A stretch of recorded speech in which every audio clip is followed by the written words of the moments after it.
नमस्कार दोस्तों, स्वागत है आप सभी का एक बार फिर से आपके अपने इस यूट्यूब चैनल पर। दोस्तों, आज की वीडियो बहुत ही महत्वपूर्ण है क्योंकि इस वीडियो में हम चर्चा करने वाले हैं सिगमंड फ्रॉइड के मनोविश्लेषण सिद्धांत की, जिसको इंग्लिश में साइको एनालिसिस थ्योरी कहते हैं। साइको एनालिसिस एक अलग ब्रांच है साइकोलॉजी में, जिसकी स्थापना खुद सिगमंड फ्रॉइड ने की थी और उन्होंने एक अलग प्रकार से मनुष्य के व्यक्तित्व को, उसके व्यवहार को समझने का प्रयास किया था। और उनका जो तरीका है, जिस तरीके से वो चीज़ों को बताते हैं, वही एक्चुअल में एक मनोविश्लेषण कहलाता है, साइको एनालिसिस कहलाता है। डिटेल में बात करेंगे इस पे।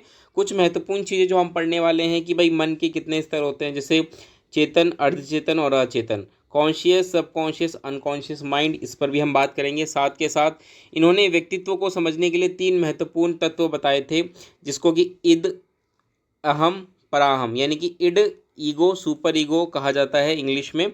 इस पर भी हम चर्चा करेंगे। ये टॉपिक बहुत महत्वपूर्ण है एग्जाम पॉइंट ऑफ व्यू से। आप कोई भी टीचिंग एग्जाम की तैयारी कर रहे हो, चाहे CTET, DSB, KVS, UPTET, REET, BPSC, कोई भी एग्जाम हो, सब में से प्रश्न आता है। तो चलिए वीडियो की शुरुआत करते हैं। और आगे बढ़ने से पहले एक महत्वपूर्ण सूचना कि अगर आप इस लेक्चर की फ्री पीडीएफ चाहते हैं तो आप हमारे टेलीग्राम चैनल से जुड़ सकते हैं, जिसका लिंक डिस्क्रिप्शन बॉक्स में दिया हुआ है। चलिए शुरुआत करते हैं, थोड़ा सा समझने की कोशिश करते हैं कि साइको एनालिसिस क्या है।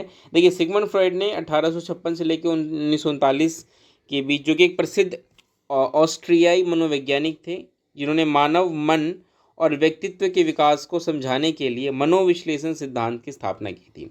तो ये जो मनोविश्लेषण सिद्धांत है, इसमें मुख्य रूप से हम यही समझने की कोशिश करते हैं कि जो मानव का मन है, यानी कि माइंड है वो, और दूसरा व्यक्तित्व यानी कि पर्सनैलिटी, उसका विकास किस प्रकार से होता है, उसको समझाने का एक इन्होंने तरीका दिया था, जिसको कि मनोविश्लेषण सिद्धांत कहते हैं।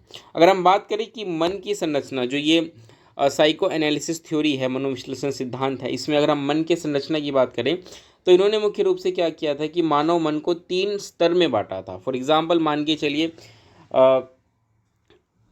जैसे एक बर्फ़ का टुकड़ा होता है ना, कुछ इस प्रकार से समझिए, ये बर्फ़ का टुकड़ा, ठीक है, ये है एक तरीके से, मान के चलिए ये हमारा मन है। अब इन्होंने क्या किया कि 3 तरीके के मन बोले, मतलब मन के ही 3 स्तर बता दिए। एक होता है चेतन मन, एक होता है अर्धचेतन मन और एक होता है अचेतन मन, ठीक है। अब कुछ कुछ ऐसे समझिए कि अगर ये बर्फ़ का टुकड़ा है और इसको हम पानी में अगर डालें तो आप देखेंगे कि बर्फ़ का टुकड़ा पानी में तैरता है, और तैरते वक्त इसका अधिकतर हिस्सा पानी के नीचे होता है, ठीक है। कुछ हिस्सा बिल्कुल सरफेस पे होता है और बिल्कुल कम हिस्सा पानी के ऊपर होता है, ठीक है। ये चीज़ आप नोटिस करेंगे, जब भी आप बर्फ़ को पानी में डालेंगे तो ऐसा आपको नज़र आएगा, ठीक है।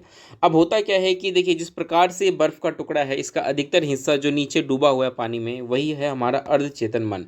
यानी हमारे मन का अधिकतर जो हिस्सा है वो अर्धचेतन में ही होता है, सॉरी, अचेतन में होता है, यानी कि अनकॉन्शियस होता है, जो कि एक तरीके से बर्फ़ का जो हिस्सा जो पानी में डूबा हुआ है, वही है एक तरीके से हमारा अचेतन मन।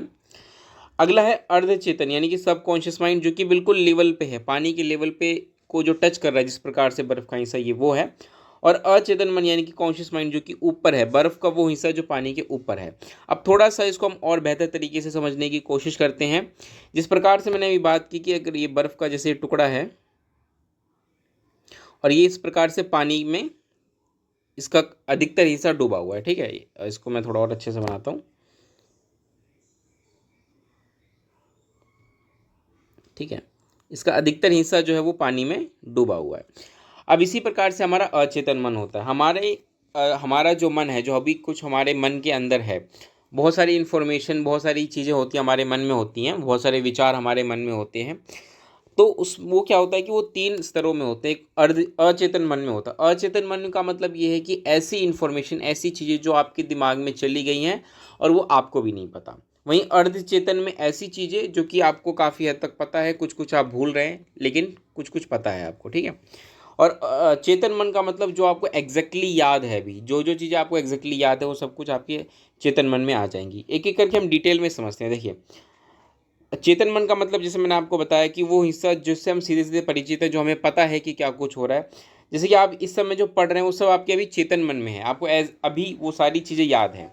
इसके अलावा बहुत सारी इन्फॉर्मेशन है जो आपको हमेशा याद रहती है, जैसे आपको आपके घर का एड्रेस, आपका नाम, मम्मी पापा का नाम, आपका गांव कौन सा है, ये सारी चीज़ें आपको हमेशा याद रहती हैं। कोई कभी भी पूछ ले, ऐसा थोड़ी आपको याद करना पड़ता है, नहीं। तो ये सब कुछ हमारे चेतन मन में है, जो बिल्कुल ऊपर है, सरफेस पे, सरफेस से भी ऊपर है, ठीक है। तो ये हमारा चेतन मन है। अब हम आते हैं अर्धचेतन, जो बिल्कुल सरफेस पे है।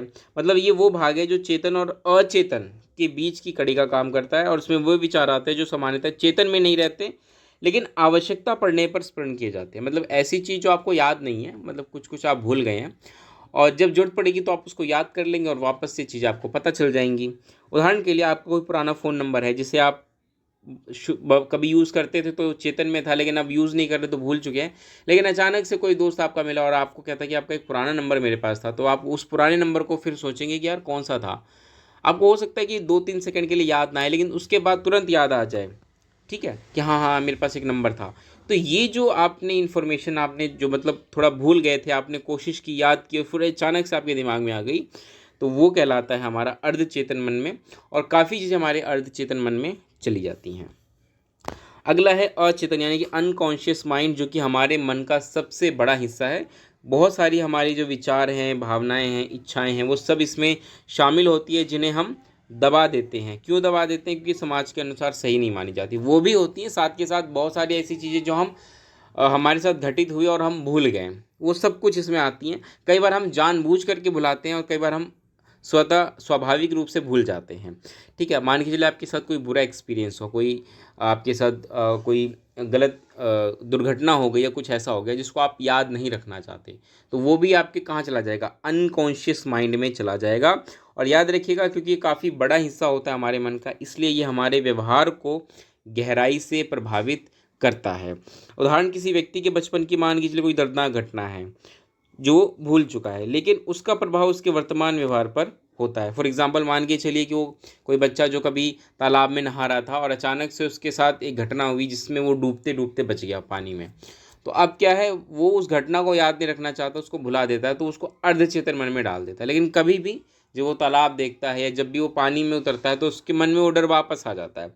तो ये क्यों हो रहा है? क्योंकि वो चीज़ें उसके अचेतन मन में है, अनकॉन्शियस माइंड में है, लेकिन वो वापस से उसको प्रभावित करती हैं। तो यही 3 तरीके के जो मन के स्तर हैं, वो सिगमंड फ्रॉइड ने बताए थे। उम्मीद है आप समझ गए होंगे। अगला जो महत्वपूर्ण है वो जो बताया था इन्होंने, व्यक्तित्व की संरचना। अब जैसे हमने मन की संरचना पढ़ ली, अब हम बात करेंगे व्यक्तित्व की संरचना के बारे में। तो फ्रॉइड ने मानव व्यक्तित्व को 3 भागों में बांटा है। उन्होंने कहा कि भाई जो मनुष्य का व्यक्तित्व है वो मुख्य रूप से इन 3 एलिमेंट्स पर डिपेंड करता है। और ऐसा नहीं है कि एक व्यक्ति में कोई एक ही एलिमेंट होगा, तीनों ही उसको हमें देखने को मिलते हैं। बस ये होता है कि कोई कम मात्रा में है तो कोई ज़्यादा मात्रा में है। तो ये 3 कौन से हैं भाग, ध्यान से समझिए। एक है इद, यानी कि इड इंग्लिश में, अहम यानी कि ईगो, और पराहम यानी कि सुपर ईगो। इसको अच्छे से समझने की कोशिश करेंगे। इड का मतलब होता है मूल प्रवृत्तियाँ। मतलब किसी व्यक्ति के अंदर अगर इड है अधिक मात्रा में, तो इसका मतलब उसके अंदर मूल प्रवृत्तियाँ अधिक हैं। ठीक है, अभी आपको समझ नहीं आ रहा, लेकिन धीरे समझ में आ जाएगा। अगला है ईगो, यानी कि यथार्थवादी मन। ऐसा व्यक्ति वास्तविकता को ज़्यादा ध्यान देता है, वास्तविकता प्रैक्टिकली सोचता है, चीज़ों को लॉजिकली सोचता है। सुपर ईगो यानी कि पराहम, इसमें नैतिक मन ज़्यादा काम करता है। आप नैतिक रूप से ज़्यादा सोचते हैं, आप थोड़े से धर्मात्मा टाइप के कह लीजिए, उस प्रकार से आप ज़्यादा सोचते हैं, दूसरों की भलाई के बारे में ज़्यादा सोचते हैं। तो ये इसमें है। डिटेल में हम बात करते हैं इड। इड यानी कि मूल प्रवृत्तियाँ। देखिए, मूल प्रवृत्तियाँ वैसे आप देखेंगे किसी बच्चे का जब जन्म होता है, तो जन्म में जब होता है बच्चे का, तो शुरुआत में उसके अंदर मूल प्रवृत्तियाँ ही होती है, यानी कि ये जन्मजात होता है।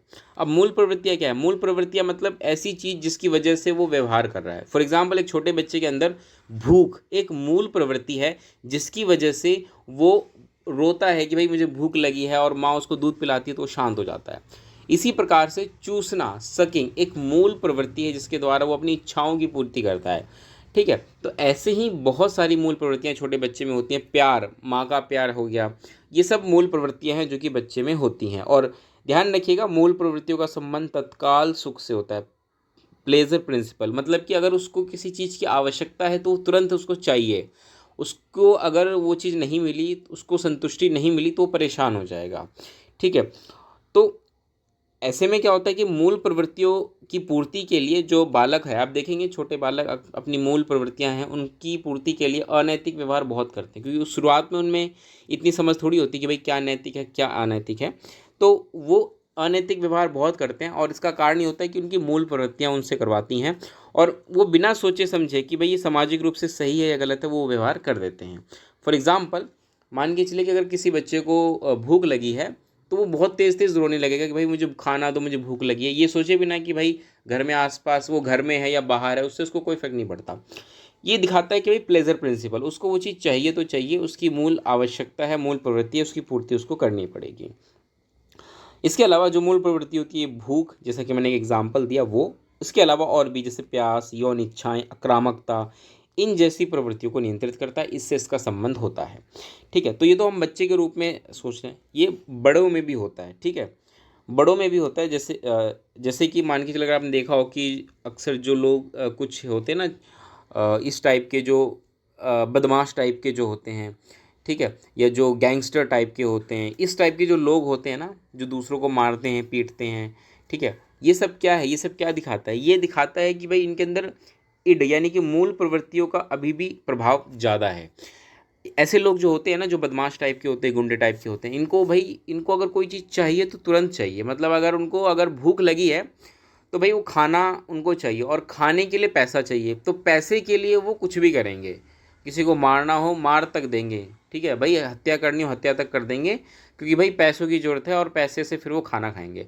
चोरी करना हो चोरी कर लेंगे।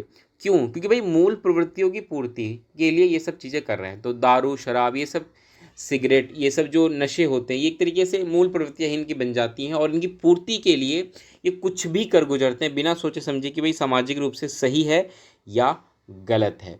तो ऐसे ही जैसे मैंने एग्जांपल दिया ना, कि कोई छोटा बच्चा ज़ोर ज़ोर से रोकर अपनी भूख की मांग करता है, उसको ये भी नहीं पता कि मैं सही समय पे भूख की मांग कर रहा हूँ या नहीं। तर्क या संयम बच्चे में नहीं होता। यही बड़ों के लिए भी हो सकता है। तो जो बदमाश टाइप के लोग होते हैं ना, और सामाजिक तत्व टाइप के जो लोग होते हैं, उनमें इद ज़्यादा होता है, सोचने समझने की क्षमता इतनी नहीं होती है। उनकी आवश्यकता है, मूल प्रवृत्तियाँ उनसे करा रही हैं, उनको बस वो करना है, चाहे कैसे भी हो। ठीक है, उम्मीद है आप समझ गए होंगे इड। आगे बढ़ते हैं। नेक्स्ट इज अहम, यानी कि यथार्थवादी मन। अब ये क्या होता है? ये थोड़ा सा प्रैक्टिकल होता है।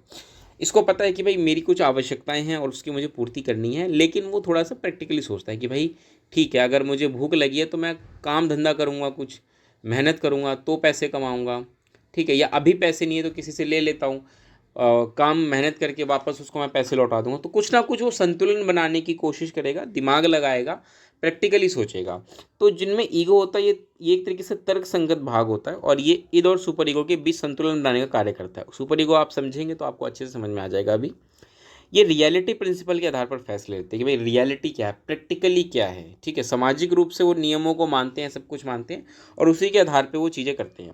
फॉर एग्जाम्पल कि अगर भूख लगी है तो खाना तुरंत नहीं मिल पा रहा, तो आप क्या करते हैं? थोड़ा सा इंतज़ार कर लेते हैं या कोई दूसरा समाधान ढूंढते हैं। तो ये चीज़ें हमें देखने को मिलती हैं जिनमें ईगो होता है, और ऐसे लोग बहुत समझदार माने जाते हैं जिनमें ईगो होता है।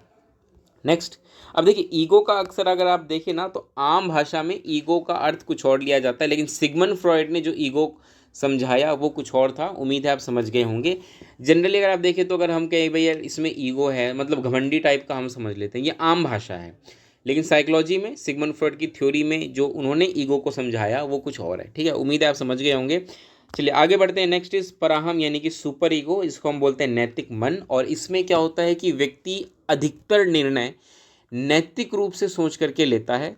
समाज की भलाई, दूसरों की भलाई, दूसरों का अच्छा सोचना, ये सब वो ज़्यादा सोचता है, बजाय बेशक उसको इसके बदले खुद को दुख देना पड़े, खुद को परेशानी उठानी पड़े, वो करने को तैयार है, लेकिन वो दूसरों का भला सोचेगा। ऐसे में खासकर जो साधु संत जो होते हैं, जो अ, अ, बड़े ही गुरु होते हैं, जो ठीक है, महान लोग जो होते हैं, वो अक्सर क्या है कि उनमें ये चीज़ हमें ज़्यादा देखने को मिलती है। ये नैतिकता और समाज के नियमों को दर्शाता है कि जिन लोगों में सुपर ईगो ज़्यादा है, उनमें वो अक्सर संत या महात्मा या धर्मगुरु जैसे लोग होते हैं। ये व्यक्ति को सही और गलत का बोध कराता है, और जब हम समाज के अनुसार गलत करते हैं तो अपराध बोध पैदा करता है, गिल्ट पैदा करता है। और आपको, हमें, हम सबको किसी न किसी परिस्थिति में कभी ना कभी गिल्ट फील होता है। तो गिल्ट फील हो रहा है तो इसका मतलब आपका वहाँ पे सुपर ईगो काम कर रहा है। ठीक है, उदाहरण के लिए कोई बच्चा परीक्षा में नकल करता है, लेकिन सुपर ईगो से रोकता है कि भाई नहीं नहीं, ये गलत है, ऐसा मत करो। ठीक है, अब देखिए यहाँ पे आप इस बात को समझिए कि किसी भी व्यक्ति में ऐसा नहीं है कि या तो इड होगा, या ईगो होगा, या फिर सुपर ईगो होगा। किसी एक व्यक्ति में एक ही होगा, ऐसा नहीं होता। हमें तीनों का ही मिक्सचर देखने को मिलता है। बस ये होता है कि ये अलग अलग मात्रा में प्रत्येक व्यक्ति में पाया जाता हो सकता है किसी में इड ज़्यादा हो, ईगो सुपर ईगो कम हो, तो ऐसे व्यक्ति अक्सर जो बदमाश टाइप के या असामाजिक तत्व जो होते हैं इस प्रकार के लोग बन जाते हैं, जो जिनमें ईगो ज़्यादा होता है, यानी कि ईगो यानी कि अहम ज़्यादा होता है। तो ऐसे लोग जो हैं अक्सर वो थोड़े से प्रैक्टिकल होते हैं, समाज में खुद को ठीक प्रकार से स्थापित कर पाते हैं, एडजस्ट कर पाते हैं, समायोजित कर पाते हैं। और वहीं ऐसे लोग जिनमें पराहम बहुत ज़्यादा आ जाता है, बाकी चीज़ें कम है, ईड कम है, ईगो कम है, लेकिन पराहम नैतिकता बहुत ज़्यादा है, तो ऐसे लोग आप देखेंगे कि समाज में थोड़े से अध्यात्म की तरफ ज़्यादा चले जाते हैं। संत, महात्मा, धर्मगुरु इस प्रकार के लोग जो होते हैं हमें देखने को मिलते हैं, लेकिन ये तीनों ही हमें प्रत्येक व्यक्ति में देखने को मिलते हैं, यह आप बात ध्यान रखिएगा। उम्मीद है आप समझ गए होंगे तीनों ही जो हमने अभी पढ़े व्यक्तित्व के तीनों जो तत्व हमने पढ़े, उम्मीद है आप समझ गए होंगे। इसी के साथ सिगमंड फ्रॉइड की जो ये थ्योरी थी मनोविश्लेषण साइको एनालिसिस थ्योरी, ये कैसी लगी बताइएगा।